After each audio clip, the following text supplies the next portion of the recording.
teams in terms of their various activities, all the way from concepting to commercialization. And I've been a product development lead in a number of different companies and industries, a variety of consumer goods, a little bit of high tech, some food, some pet, some juvenile. It's been a really, really interesting career. Currently, I actually work more on the product marketing side, which I know Prachi mentioned.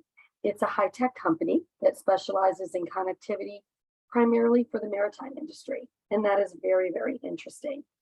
I also teach college. And one of the classes that I teach is a graduate level course at Stonehill College called Creativity in Integrated Marketing Communication.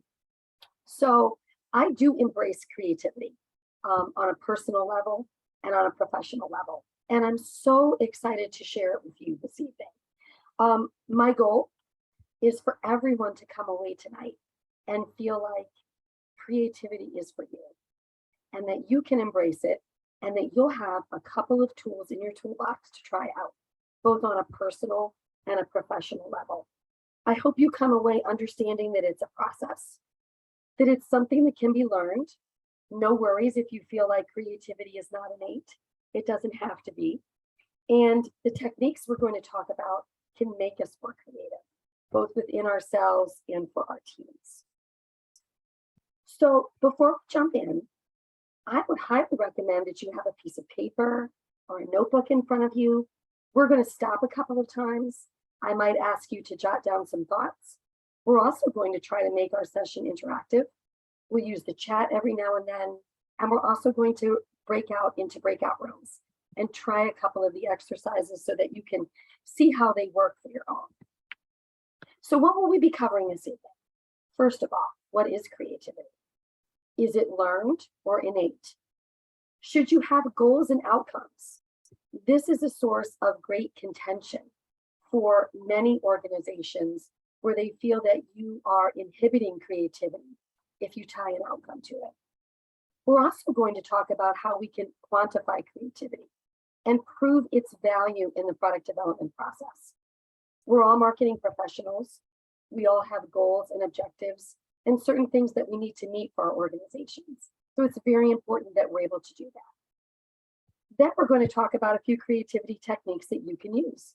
You'll see a list there: assumption busting, storytelling, the scamper technique, reframing, a change of scenery, and something I like to call I wish and how to. And then we'll have some wrap up and questions.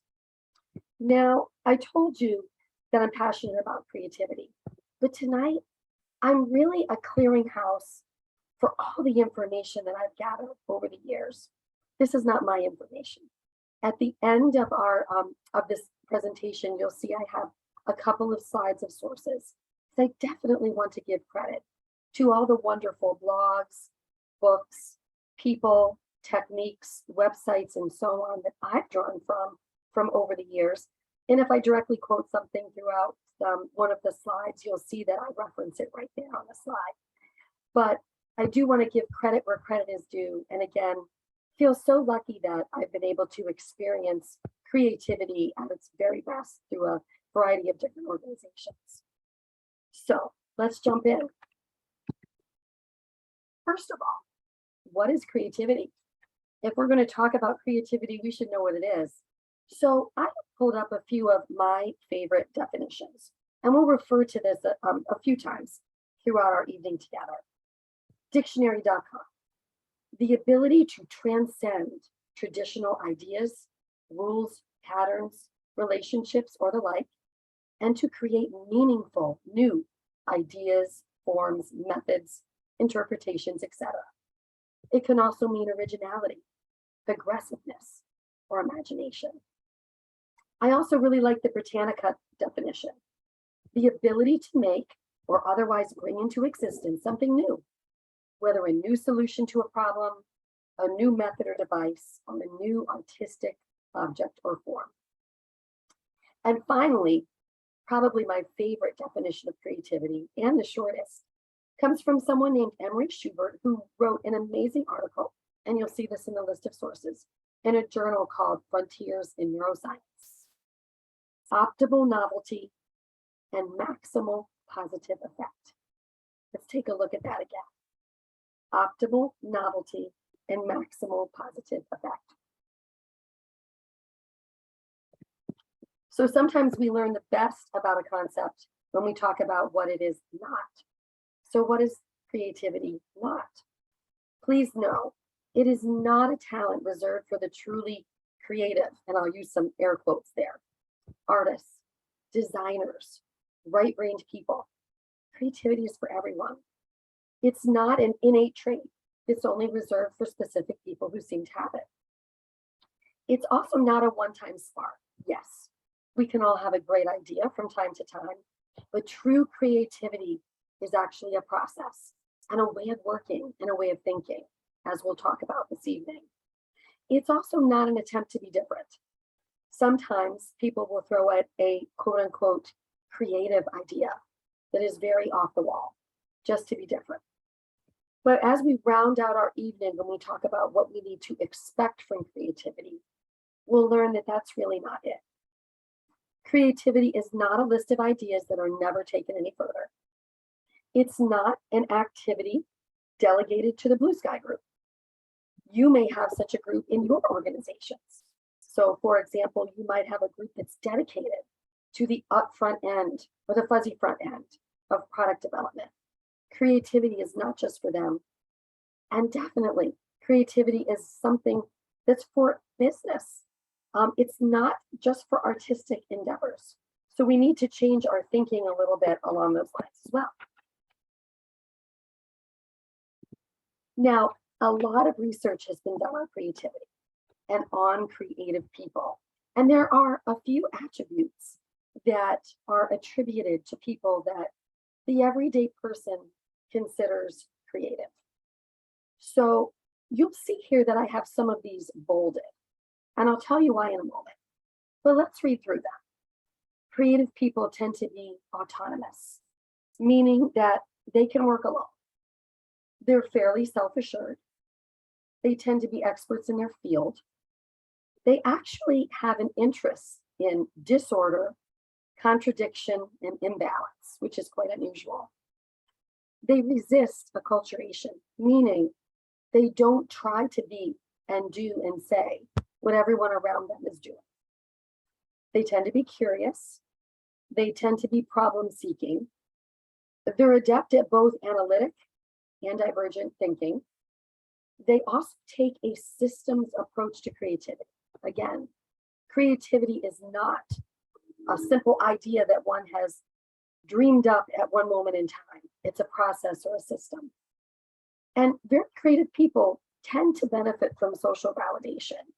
You might think that this is kind of an oxymoron, if you will, when related to the acculturation bullet. However, what this means is that creative people do run their ideas by other people, and they do make sure that others find value in their ideas. So you may wonder why I have bolded some of these attributes. The reason is because these attributes are definitely things that one can learn, that one can grow in, and one can improve upon. No one becomes an expert in their field at birth. We become experts in our field from years of experience and work and trial and error. We can seek out disorder, contradiction, and imbalance. We can resist trying to say and be like the team. We can try to be curious. We can seek out solutions to problems. We can definitely view things as a system, and we can also make sure that we are seeking value from our ideas. So again, this slide is really meant to tell you about the characteristics, but also to stress the fact that these characteristics are things that we can build within ourselves. So let's tackle that question a little further. Is creativity learned or innate? As you can see, I've put this list here from the previous slide. The short answer, it's learned. But here's another interesting research study. Children are amazingly creative. The younger they are, the more creative they are, and we lose it. We lose it as time goes on. The first age span at which we lose it the most is when we enter school. And typically this happens because the children, and we all can think back to this, we start to experience social pressure. We start to need to conform. Things that we did at home as young children might seem silly or unusual to our new peers. We worry about what they think, so we stop doing them. We stop vocalizing our ideas, and we stop feeling as comfortable expressing ourselves. We also start to focus a little bit more on our goals, and we become very goal focused. And as school goes on, this happens more and more. There's a really interesting article that I use in one of my classes that states that schools kill creativity, and we can argue for or against it. It's a wonderful TED Talk if you'd like to look it up. But the fact still remains from research that as children progress through school, they do lose their creative tendencies. So I'd like us to think now. I'm going to do a little exercise, but it only involves you thinking and reflecting. If you have your notebook, if you have a piece of paper, I'd love for you to jot some things down. Think about yourself, or if you're a parent, think about your own children. Let's think about some outfits you used to pick out. Think back. Did you ever pick out an outfit that consisted of something like purple tights, a striped shirt, a princess wig, armed with your crossbow as you went out the door to preschool? Lots and lots of fun pictures on Facebook of children who choose to dress themselves. We would never dress ourselves that way now. But if you think back at the time, I can think of a couple outfits or things that I thought were very cool. And then when I got to school, they weren't so cool. We lose that ability and that willingness and that comfort to be creative with what we think is creative in our own minds. Try to pull back another memory as well.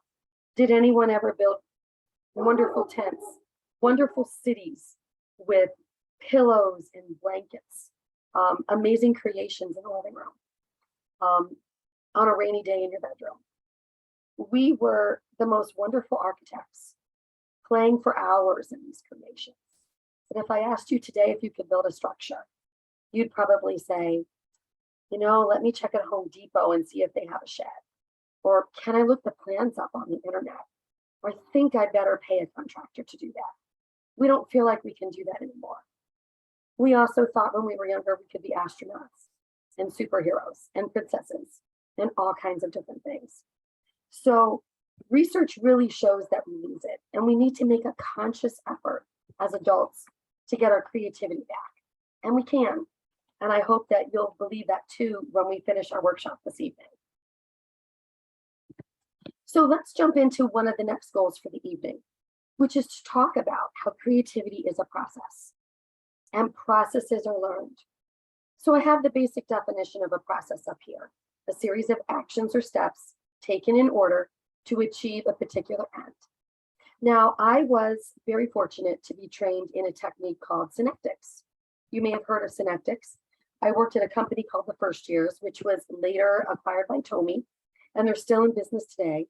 And at that time, the CEO truly believed in creativity and innovation, and in it being a process, and in training and devoting resources to it across all the product development teams. Creativity is definitely a process. And because it's a process, that should also give us the confidence that it can be learned. We've all learned processes. We might have a process for installing software on our PC. There might be a process for cooking our favorite recipe. So many different processes that we manage and handle and learn anew all the time. I really like this very simple 4-step process, which is the way a really interesting website called Pilgrim Soul in their Creative Thinking Journal puts forth the process of creativity. You need preparation, you need incubation, you need illumination, and you need verification. Now, in our organizations, we're going to subdivide that and assign specific tasks to them, and that's very appropriate.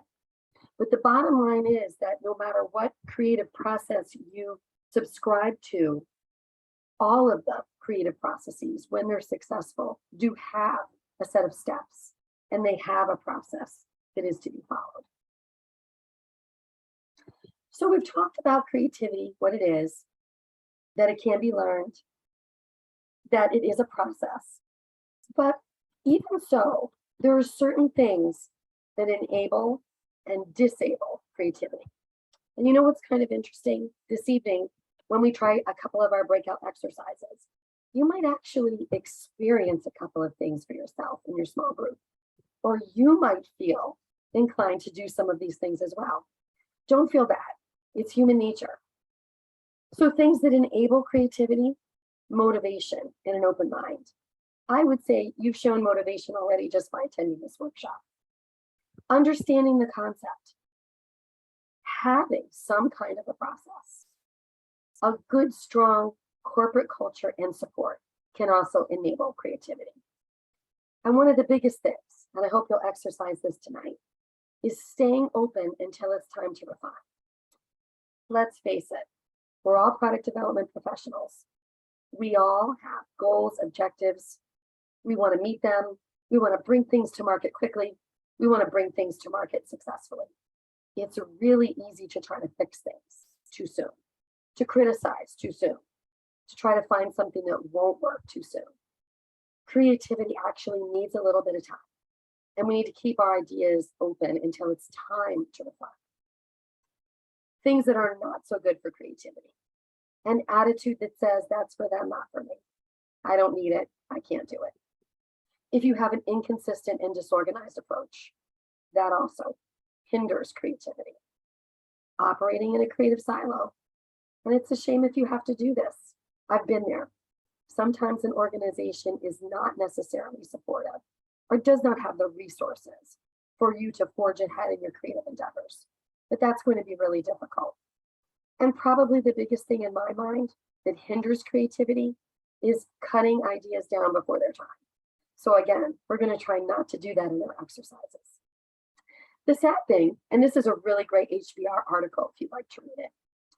Organizations, I'm reading from the bottom. Organizations by their very nature are designed to promote order and routine. They are inhospitable environments for innovation. We need to change that. If we believe that creativity is a process, and by its very nature, it also needs some order and routine, then we will know that such an organized organization can be a champion of creativity. So one of the biggest questions that folks have asked me over the years, or that teams have struggled with within organizations, should creativity have goals and outcomes? You will meet people that don't believe so. These people, in my experience, have had the luxury of belonging perhaps to a blue sky group or to an organization that allowed certain folks to put forth their ideas or hand them off, and they were never involved in the actual execution. So to them, it didn't really matter if the ideas could not be executed. But if we're going to be practical, and I think we need to be, especially in today's environment where marketing, which is the functional area under which product development often falls, marketing needs to prove itself. Unfortunately, marketing is sometimes one of the first places that cuts are made because the worth cannot be proved, or the ROI or the results cannot be tied back to their efforts. So it's very important that we know to do so. So to kick off the discussion about creativity, having goals and outcomes, I'm going to take us back to the definitions from the very beginning of our evening. And down at the bottom, I've made a list of words that are in these very definitions. Let's look at this list. Forms, methods, progressiveness, existence, solution, effect, device, object. These are solid words. They are not abstract. They are not esoteric. They are not, that's a pretty neat product, or I think that product will do well, or that's a product that's kind of different. These are very concrete words, and they show that for all of the top definitions of creativity, these concrete, solid words and results are part of the definition. We definitely need to expect creativity to have goals and outcomes. Another quote that I really like from the same article: ideas are useless unless used. The proof of their value is their implementation. Until then, they are in limbo. So I'd like you to take a look at the names down at the bottom. Pablo Picasso. How many people have heard of Pablo Picasso? Probably have seen his paintings. You probably can picture a couple of them. You might even have some prints in your house. You probably know stories about him. Pablo Picasso, pretty well known. And I'm not an art expert, but most experts in that field would consider him very creative and very talented. So now I'd like you to take a look at the next name, Adonzo Phipps. Feel free to raise your hand if you know of Adonzo's paintings. And I can only see a few of you, but I'm not seeing a spark on your faces. Do you know why? Well, Adonzo is a really, really driven, talented painter, has a studio full of beautiful canvases and paints and so many ideas of the beautiful things that he would paint. But he's never painted a thing. We can't say Adonzo is creative. There's no fruits of his labor. There's no outward manifestation of what he has done. Think about every painter that you do know. Maybe it's a personal friend that you have that's a painter. Maybe it's someone very famous. Maybe you've been to an art museum somewhere in Boston or over in Europe. They all have one thing in common. Every single one of them painted paintings. Creativity is not creative unless we can implement it. We do need to expect results and goals and outcomes from our creativity.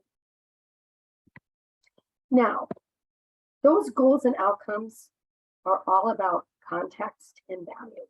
And they're all about you this evening. Really, only you can answer this question. But what I did was, I went on Amazon, and over to the right, I decided to find some books and try to figure out who wants to be creative.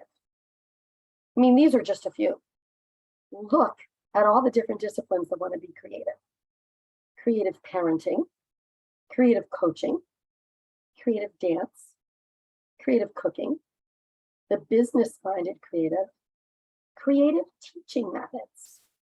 All of the creativity in each of these books, were you to buy them and read them, would all be relevant to the person that needs the creativity and relevant to their context and their outcomes and what they need.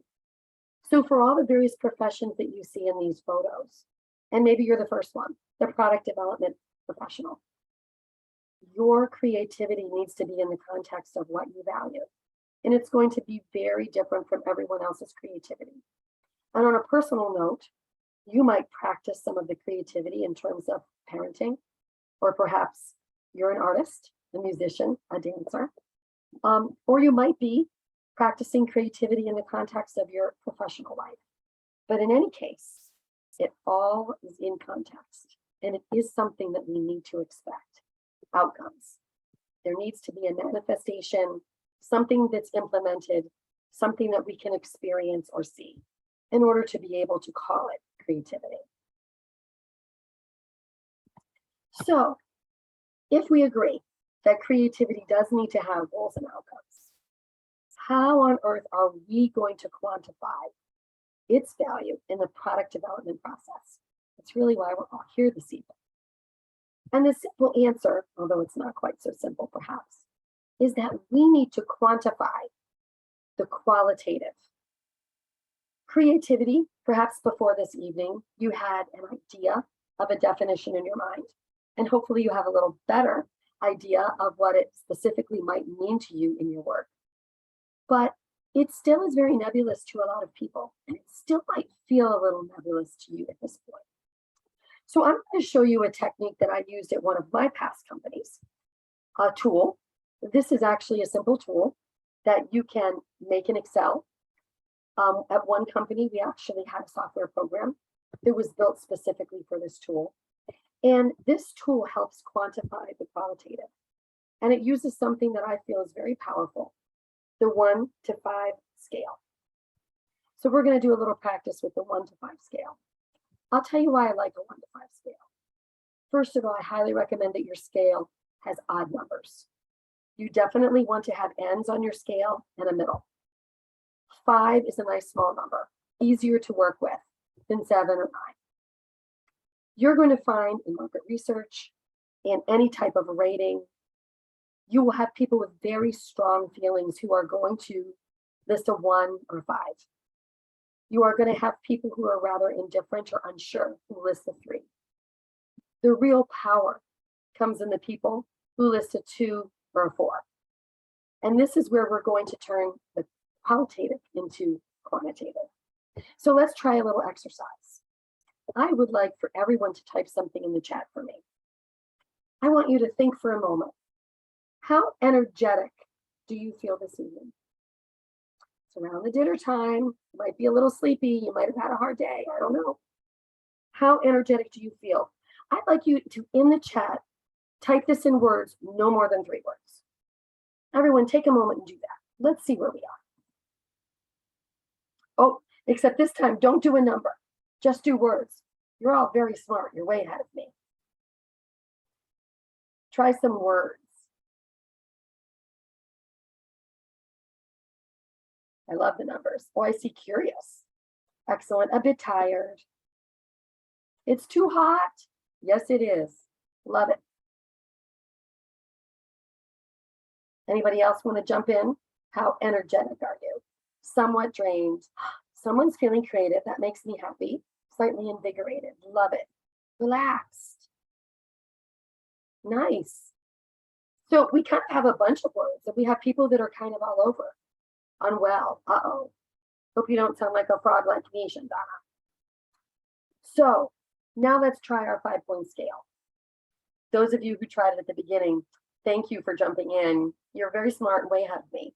So let's retype our numbers. Let's use the 1 to 5 scale.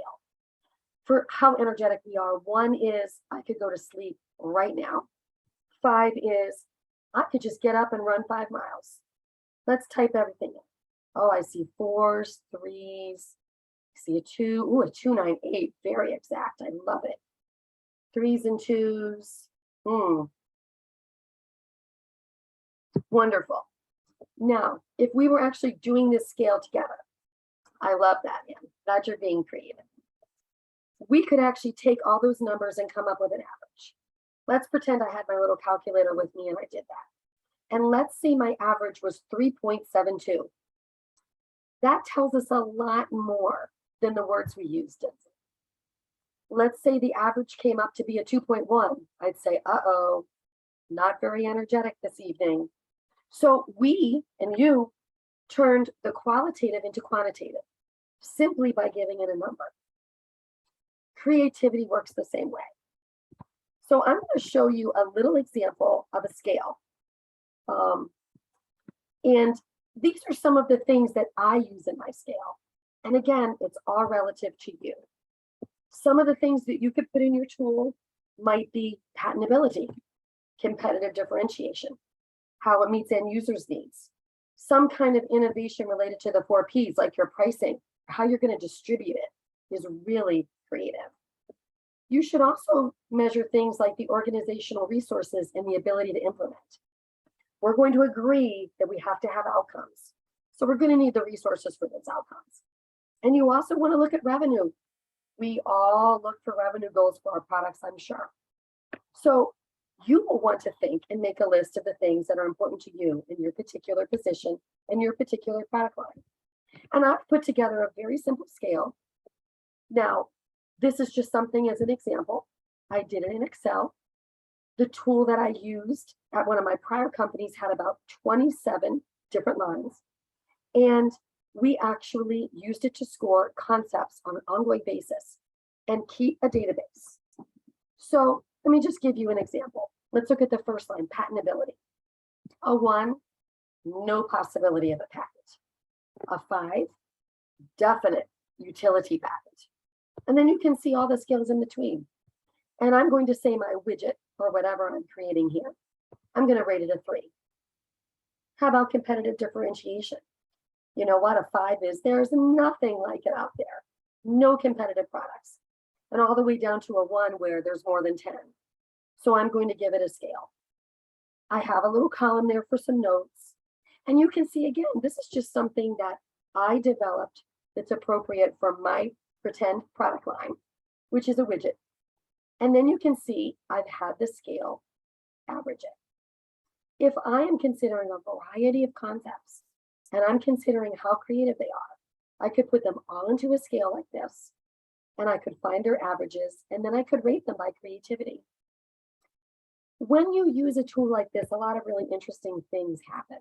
One of the most interesting ones that I've found is that when you rate your concepts, you naturally want them to do well. So you start to problem solve in the middle of rating them. Wait a minute. What if I had the widget do this? You know what? That 3 would become a 4. So you start to think in terms of quantifying those qualitative priorities and qualitative tendencies right when you're designing this. The other thing that you could do is you can break out the different areas into subgroups so that you know where it's strongest. For example, suppose I have 4 different lines on competitive differentiation, and I have 5 different measures on the area of distribution. I could break those out of my tool and find an average just for competitive differentiation and just for distribution. And then I could see where my concept is strongest and weakest in terms of its creativity. So very, very basic tool, very, very basic concept, but something that you could start doing with your ideas to try to see how competitive they are. If we go back to our original definitions, we know our definitions are to find a novel way of doing something, a new idea, a new solution to a problem. And the metrics and the things that you list here and that you measure should reflect that. And they will measure a level of creativity, and you will have a numerical score, which will help a great deal in terms of your own prioritization, but also in sharing the value of the concepts to internal stakeholders as well. Kristen, there's a question in the chat. Oh, yes. Yeah. Do we rank our creative idea, or should we ask for peer review? That is such a great question. And do you know what we used to do? We used to actually give this tool to a whole bunch of different members on the team from whom you wanted that opinion. And everybody would rank their own. And then we would come together and compare. And we especially focused on some areas where the numbers were very, very different. So it's really important to do this from a group perspective. And another favorite approach of mine is to do it from a cross-functional perspective, because there will often be things in here that relate to engineering or marketing or quality or safety. And you will find that everybody has a different take on these different metrics. Great question. Thank you. Yeah, and feel free to use the chat functionality for questions. Yes, and please feel free to stop me. Sometimes I get excited and I just keep on going. So jump right in, Pachi, and let me know. So again, this is one metric or measurement, but you do want to measure your product development process. And if you work in an organization and are fortunate enough to have the support and the resources, you do want to measure the cost of the creative process compared to your core business goals. I love this quote. The goals of measurement should be to facilitate decisions and determine, I'm going to say, product development's contribution to the business. So think about your internal stakeholders, people that you need to prove your value to in terms of your process in your group, in your organization. What do they want to see? It might be revenue, it might be profit, market share. How many new products are you able to introduce? It could also be some of the more perhaps what we call softer metrics like brand awareness, customer loyalty, industry accolades, social media metrics, search metrics, and so on. So you will want to start measuring these things, and especially measure them before and after and during the changes to your product development process as you infuse new creative tactics. because you will want to be able to say, before we started monthly brainstorming, we had an average of 5 product launches a quarter. But with the prolific amount of concepts that we were able to generate, we've now been averaging 7 or 8 products a quarter. And the revenue increase has been X or Y. So metrics are very, very important. Again, we should expect results from our product development process and from creativity's contribution to that process. So, are we ready to try a few of these ourselves? Let's have a little fun. The first technique we're going to try is called assumption busting. Now, again, I have listed a variety of sources, but truthfully, if you Google assumption busting, you will find a variety of techniques that are all very similar in business journals, in teaching websites, and so on. The crux of assumption busting is to change your assumptive base. Assume that all assumptions can be challenged and overcome. When you are faced with something that seems just to be what it is, ask, how could this not be true? Now, this is really going to challenge your ability to stay loose and stay open and not fix. We don't want anything practical here. We don't care if it's a wild idea, a practical idea, if you know how to do it now or if you don't. But here's an example. Someone in our chat mentioned the heat. It certainly is hot. So let's state the assumption that summer is always hot. How could this not be true?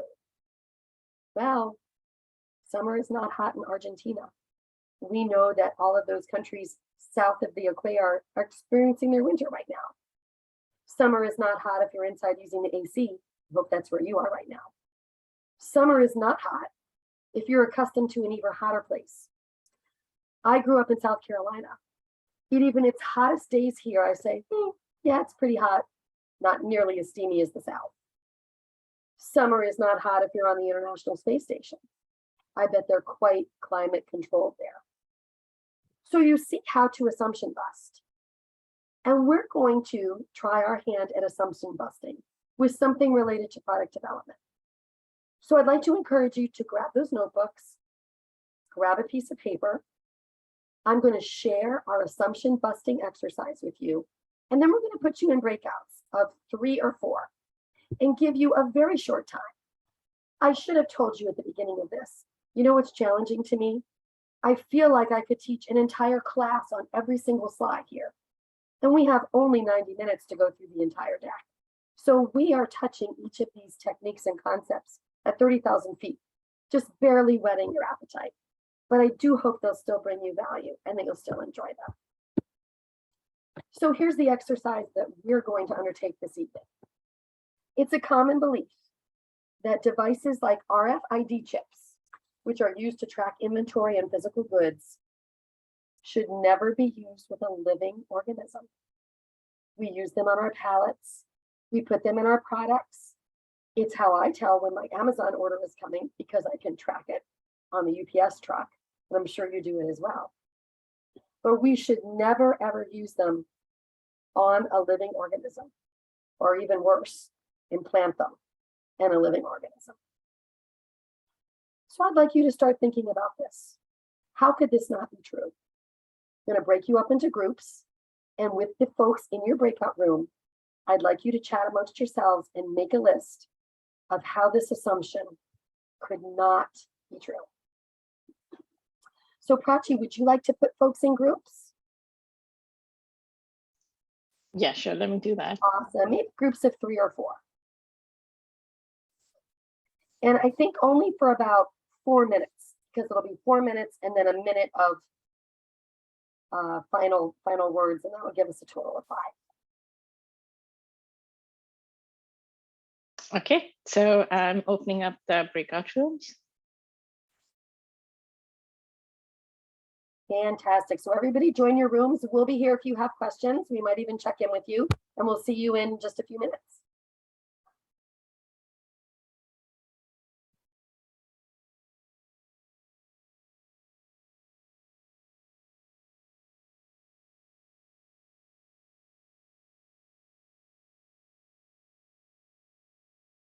I'm gonna jump onto one of the breakout rooms. Sure, I'll probably hang out and maybe check in too.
Kristen, if you can paste the question in the chat, I think a few people are wondering what the question was. Absolutely, I'll do that right now.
And Kristen, let me know when I should close the breakout rooms.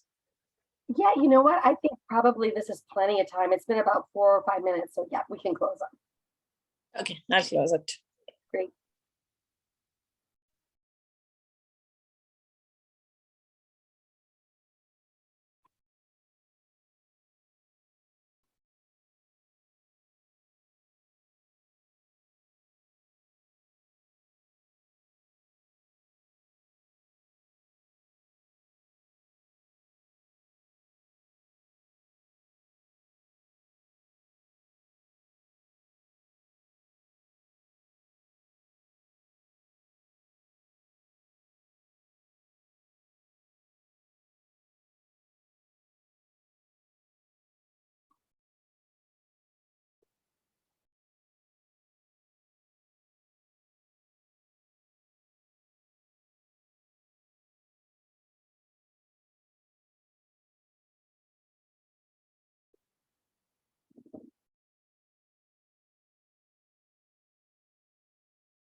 Okay, it looks like everyone's coming back slowly but surely. I would love for some of you to share in the chat what some of your assumption busters were. Feel free to type in the chat and share when it is actually okay to use an RFID chip with a living organism. Let's see what creative ideas we have here. Ah, my dog is already microchipped. Love it, Hans. So are mine.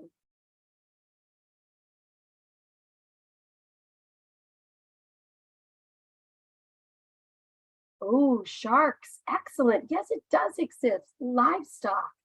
Fantastic. Ooh, translation, Neuralink chips. Amazing. I'm not even sure I know what those are. That would be amazing if they did facilitate translation, though. You know, and if others want to share, please do. I'll chat a little bit about what we're seeing here, though. Obviously, some of these things have been done with living organisms. But, you know, I remember a time when I first started to teach e-commerce and we talked about different devices enabled by the internet, and RFID was one of them. There was a huge outcry, not only about living organisms, but also about tracking. Oh, I love that. Someone had the idea of adding to clothes, safety tracking an airplane or a large event space like a stadium. Love all of this. Look at that. Opt-in that facilitates AR and VR activities on other devices. And I love that Brian said opt-in. So there's a bit of choice there.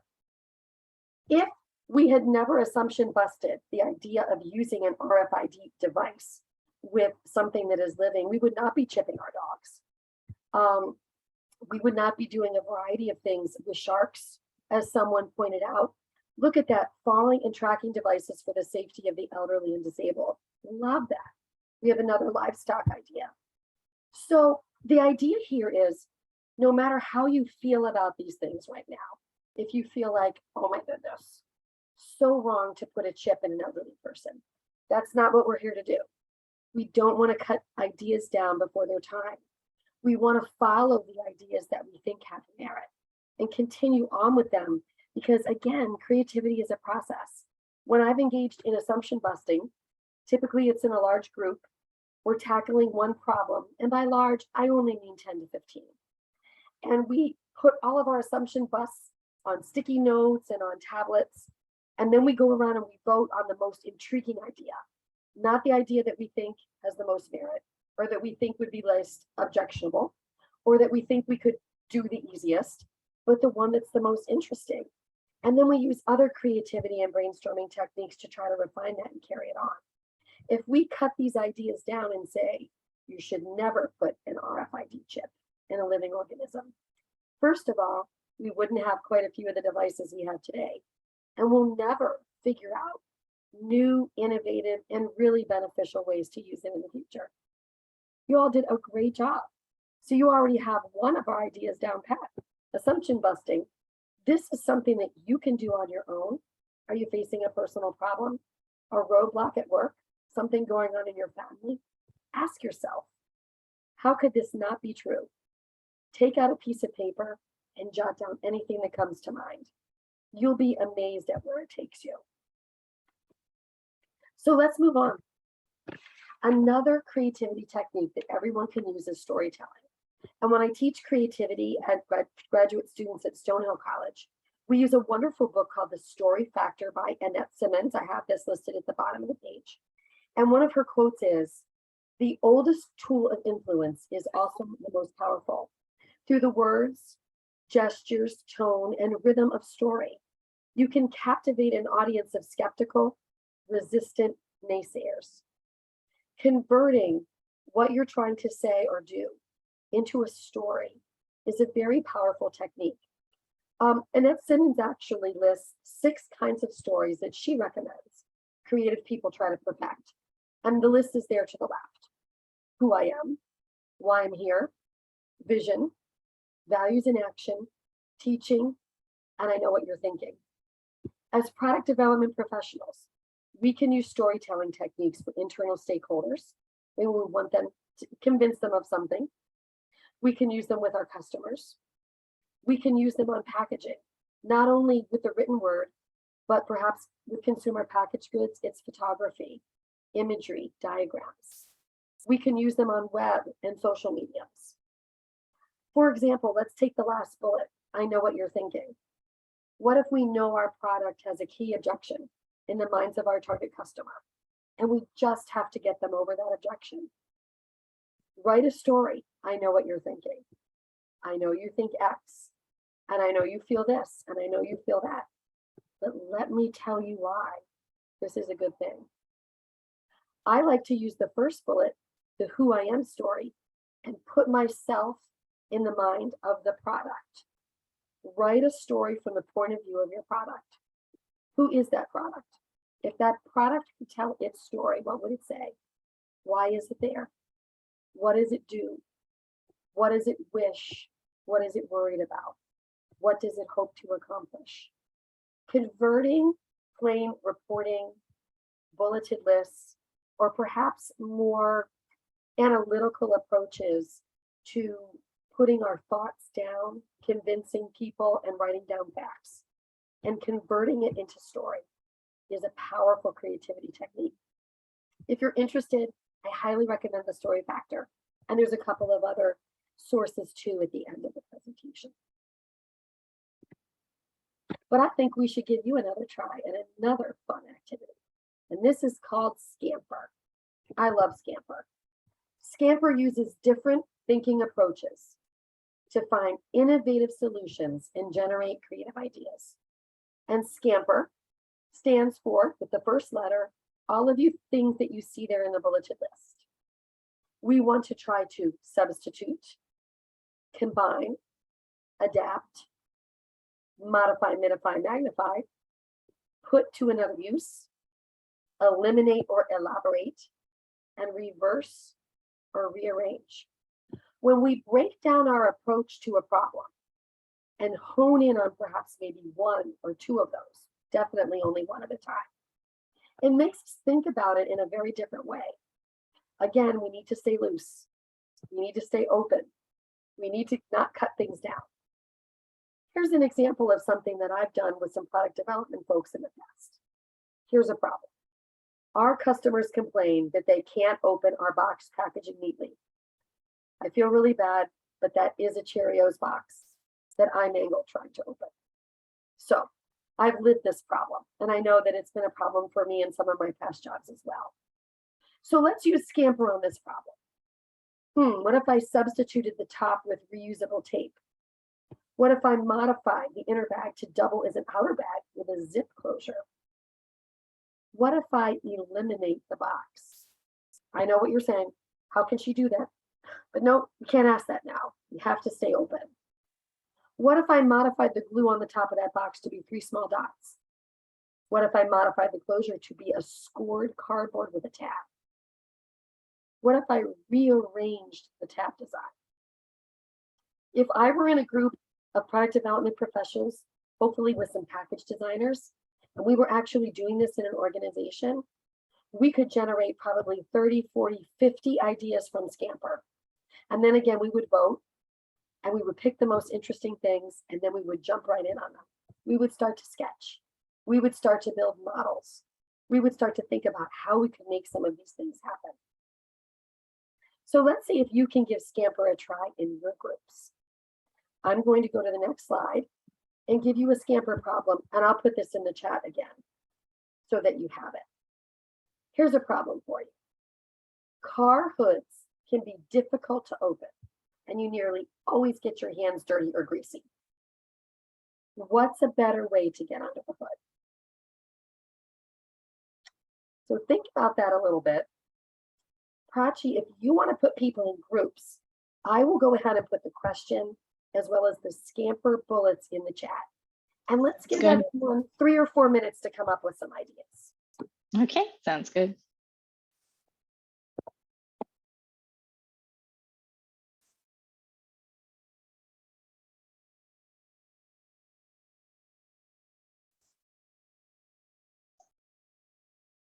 Okay.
Great. It's nice to see everyone coming out of their breakouts. I hope you had fun scampering. Hey, please feel free to share your great ideas in the chat. Would love to hear how we can get under car hoods more easily. This example also came from personal experience where I needed to check my oil the other day and got very greasy and smashed my finger and everything else. So I'm very eager to see your ideas. Eliminate your hood and show off your engine. Oh my goodness, I love it. Why do you even need that hood? Amazing. Anybody else have some great ideas?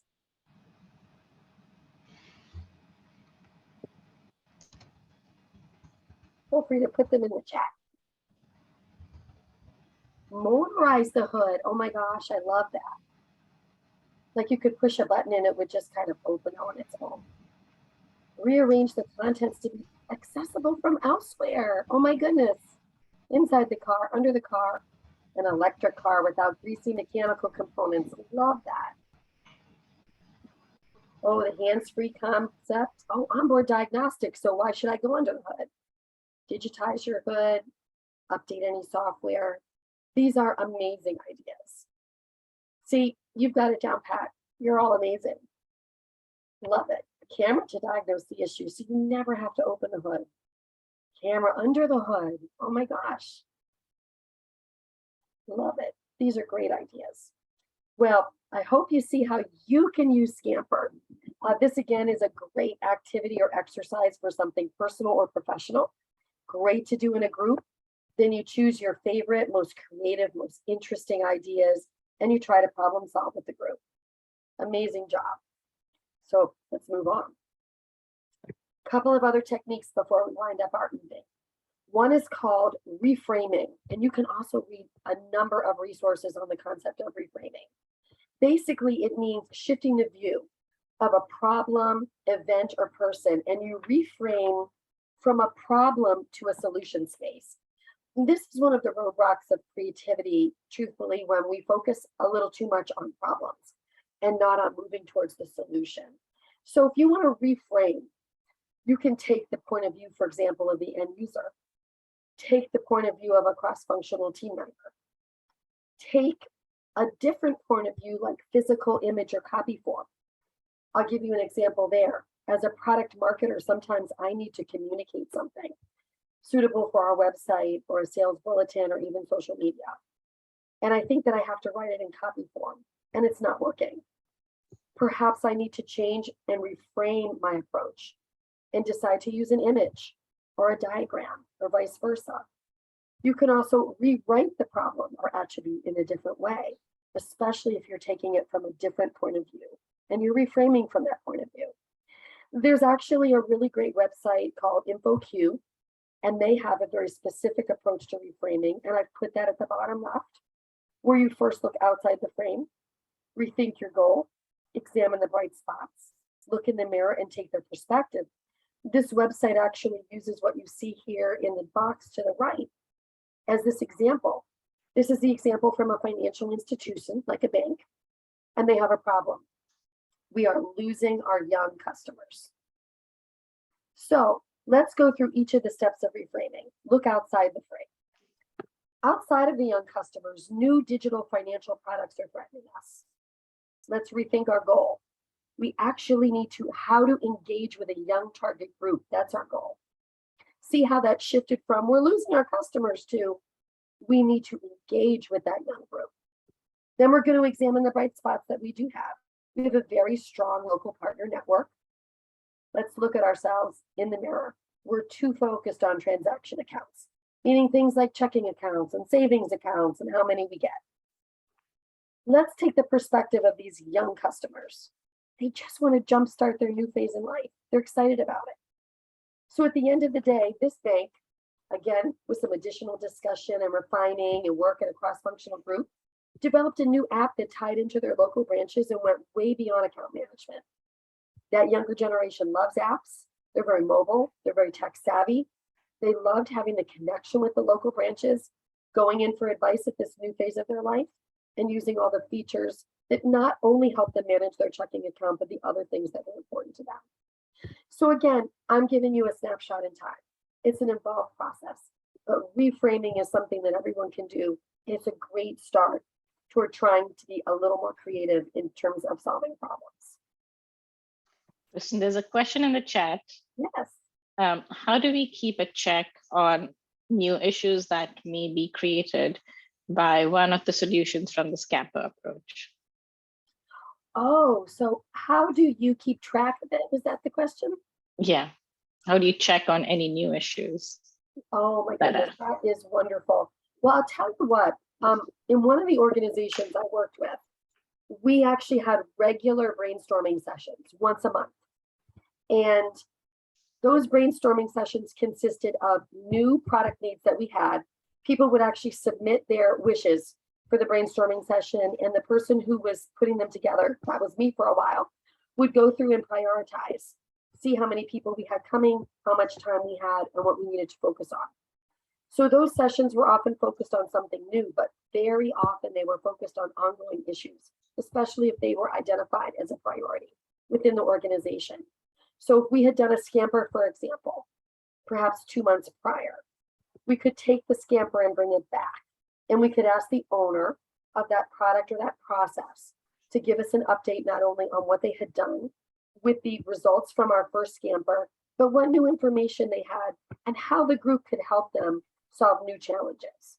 And we would redo the Scamper or use another creativity technique to tackle it. Great question. Thank you. Excellent. So I'm going to move along because I'm mindful of our time as well. Change of scenery. I think everyone knows that a change of scenery can do us good. That's why we take vacations.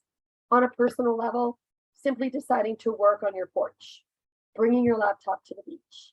But there was a time during COVID when our public library opened that I would just go to the library to work one day a week because I just found it a new and invigorating place, some place where I could go to be a little bit different, a different place in your home. Change of scenery, though, is not just physical. There are also mental and virtual changes of scenery that can really help us in each issue to be our pursuit of being creative. For the mental, taking a mental break and doing something completely different is extremely helpful. These are some books. I have the Altair Design book, coloring books and mazes, stopping and taking a 10-minute break with some markers to color in a coloring book, and then go back to your task at hand is an amazing change of scenery for your mind that can help you pursue more creative thoughts. Changing your mental state as well in terms of another activity that requires you to focus on it. I work from home most of the time. I do play the piano. When I'm stuck on something on a piece of writing, I go downstairs and I hammer out some Rachmaninoff for 10 minutes. Amazing. And then I go back and all of a sudden things seem to come to me. Walking your dog, the act of getting your dog and putting on the leash and heading outside and crossing the street is very, very helpful. Taking those mental breaks is very, very important. I know when we did brainstorming sessions at this company, I would often find places outside of the organization to meet. We would meet at museums. We would meet at libraries, children's museums, all kinds of, you'd be very surprised, universities will allow you to use a room. Various places that are very interesting. At one point, we even came to my house. I live on the Cape, and we had a work session on my deck because it was outside. So giving yourself that physical and mental break is very important. Synectics, the technique that I am trained in, actually takes this concept a step further in terms of a virtual excursion. And very interesting technique to stop a group in the middle of a work session and take them on a world's excursion. Give them a world and tell them they can only solve the problem from the point of view of the world. Let's take our car problem. Let's take the world of the zoo. If I told you that you could only solve the car hood problem in the context of the zoo, here's what you might come up with. I would just have a whole team of monkeys open the hood for me. They're really good at pulling things apart. I would have an elephant stomp on the hood until it just came off. And then I wouldn't need to open it. I would have a snake slither under the hood and open it from the inside, and I would never have to touch it. So Worlds is a wonderful virtual excursion and a great technique that you can use with a little practice. Another technique, great for personal and professional use. I wish and how to. And you know what? This is nothing more than a simple change of verbiage, and it turns a problem into an opportunity. And when you stretch, it's even better. So let's look at some problems. I used to develop baby products, so this was a common problem. This stroller is too hard to open. Kind of a negative way of thinking about it. But what if I started my sentence with, I wish? And the crazier the better. We need to stay loose. We need to stay open. I wish the stroller opened by itself. Now that might sound a little crazy, but believe it or not, there are some companies that with a push of a button, that stroller will pop open like a transformer and be ready to use from a folding position to a fully open position. That would be the type of solution to a problem that you could uncover with this technique. What about the next problem? People aren't buying the 24-ounce bag. How to make people see the value of the 24-ounce bag? I have turned that problem into an opportunity for a solution. How about our price is not competitive on this pen? I wish we didn't have such high margin goals. Now, obviously, if you had a problem, you're going to brainstorm with a group and you're going to come up with 20 to 30 I wish and how-to solutions. I'll tell you something fun that we used to do. We used to do this in a room, and when people responded to the problem that the problem owner brought to the table for help, they had to start their sentence with I wish or how to.